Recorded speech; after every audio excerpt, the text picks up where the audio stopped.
Hello, my name is Jason Mans, and welcome to my recommendation report presentation on Nike Incorporated. In the modern business world, consumers place a significant amount of additional value on companies with socially responsible and sustainable practices. The internet and social media have increased our everyday exposure to these issues and have made them a much larger societal concern than they have previously been. According to a 2018 Edelman Earned Brand study of 8,000 customers, 64% of people would buy or boycott a brand just because of their stance on social or political issues.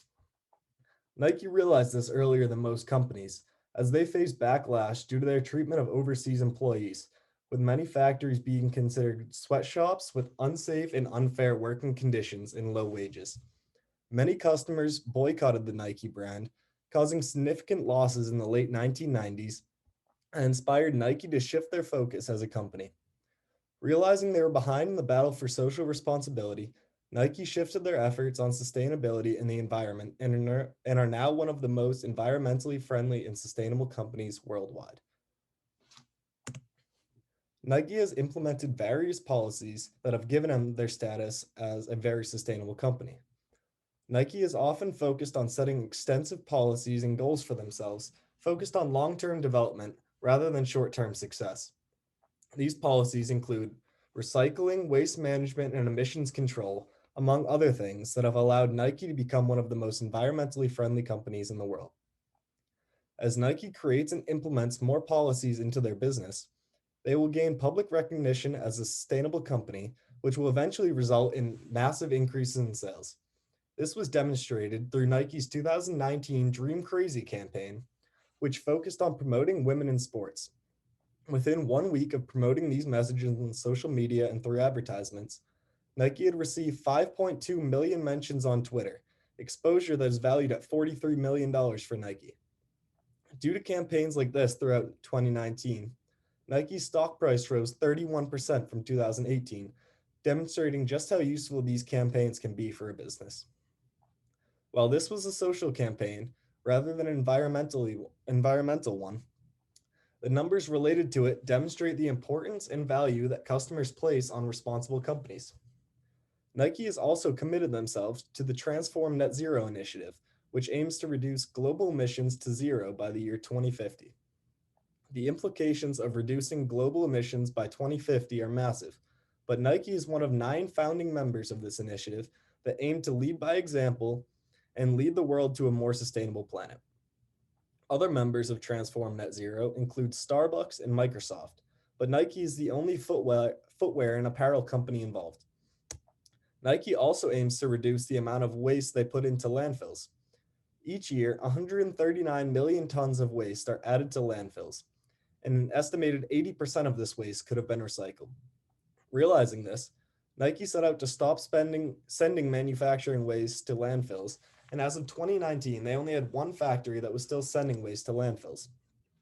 Instead, Nike has been focusing on recycling the waste or incinerating it for energy they can use for later, which saves Nike a significant amount in material and power costs.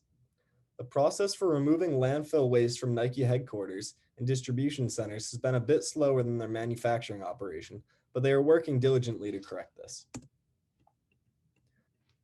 Despite Nike's modern advances in sustainability, they have not always had the most socially favorable brand. Nike began outsourcing their manufacturing operations to Asia in the 1990s when only 4% of American footwear was imported. So seeing a company do this was not nearly as common as it is today, with 98% of American footwear being imported. Nike's operation quickly grew, and soon they had 500 factories operating in 45 countries. This rapid growth and nature of their overseas operation allowed for significant oversights that left workers in poor working conditions with unfairly small wages. The factories also did not have to cooperate with American emission regulations, so Nike was able to exploit these as well, often resulting in far more emissions than their factories should be producing. These conditions resulted in public backlash and boycotting of the company that led Nike to trying to repair the damage they had caused.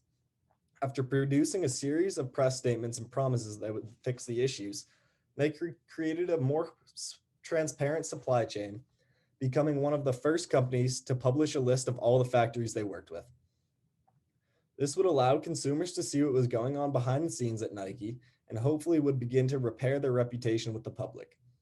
The opposite is what occurred, however, as the transparency within the factories revealed that while some steps had been made, the issues within the factories remained largely the same, despite Nike's promises. Ultimately, Nike was able to fix the issues within their operations, and they are still a highly transparent company today, with a much better relationship with the public. Despite Nike being one of the most sustainable companies worldwide, there are still some steps they could take to help improve their practices. As of 2019, 60% of Nike's materials used in production came from recycled or sustainable sources.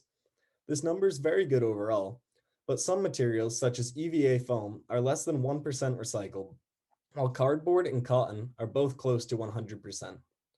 Nike has an opportunity to increase their recycling percentages massively by encouraging customers to send them old shoes. Encouraging customers to recycle their old products through Nike would supply Nike with reusable materials they need in order to produce new shoes, saving Nike a significant amount in material costs. Nike could encourage customers to get involved with potential product discounts associated with the products sent back to them, keeping customers retained within their business. Nike could also collaborate with other brands, working with them to improve their sustainability policies. This would provide massive support for the Transform Net Zero initiative, as an essential part of their goal is to getting other companies involved in collaborating with them. Nike should actively seek out companies with similar sustainability goals for their company and try to get them involved. Nike already has phenomenal internal policies, so focusing on catching other brands up will be essential for their long-term goals. The largest threat to Nike comes from their socially responsible competition. Due to Nike's past issues with social responsibility, they realized the importance of a socially active company far before most companies did. This allowed them to adopt certain values and policies early on that have given them a significant advantage over their competition for the past years. Realizing the advantage that Nike has enjoyed from their social policies, competing companies such as Adidas and Puma are launching sustainable and socially responsible policies of their own. This is reducing the advantage enjoyed by Nike, as sustainable consumers now have many options beyond just them. My first recommendation for Nike would be to expand their collaboration with other brands. Due to Nike's stellar internal sustainability policies, not many companies are as qualified as them to give advice on how to implement policies of their own. By helping these companies, Nike is not only helping the company itself, but also helping the Transform Net Zero initiative by leading by example and getting others involved. Supporting these companies would also produce significant publicity for Nike, increasing their reputation as a sustainable company and gaining them more profits ultimately. My second recommendation would be for Nike to use more sustainable materials in footwear production. Using these sustainable materials would allow Nike to significantly reduce their material spending as well as their carbon footprint. Materials such as EVA foam may be hard to acquire from sustainable resources, so Nike could look to implement the recycling policies I discussed earlier. This would allow Nike to gain the required materials in a cheap and sustainable way, while the discounts given to customers would be far smaller than the amount of money saved by Nike, so the policy could also significantly increase Nike's profits. The discounts would provide Nike with easy customer retention as well, because customers who bought Nike products would be encouraged to buy new products through Nike instead of their competition. In conclusion, Nike has been able to effectively learn from their mistakes, turning themselves from a company with poor public relations to one of the most sustainable and socially responsible companies in the world today. Nike should continue to embrace the role of a leader in sustainability and work with instead of against other companies in their industry. Overall, Nike has positioned themselves at the top of their industry due to their socially responsible policies and will continue to stay there for the foreseeable future. Thank you for listening to my presentation.